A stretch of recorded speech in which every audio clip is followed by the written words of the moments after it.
X power 4 plus 1 by x power 4 बराबर 194। Then find आपको निकालने का रहा एक्स प्लस 1 बाय एक्स आपका निकालने का। देखिए अब क्या कीजिए, अगर इस टाइप का क्वेश्चन है तो आप इसमें प्लस 2 कीजिए, ठीक है। आपका ये कितना आ जाता है 196 आ जाता है, ठीक है। यानी कि आप लोग रूट कर दीजिए, ठीक है।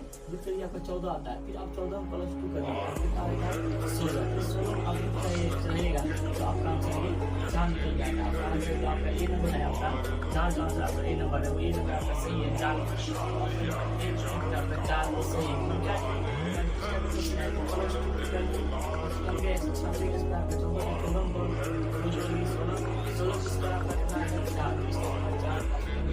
क्या सही हो जाता है।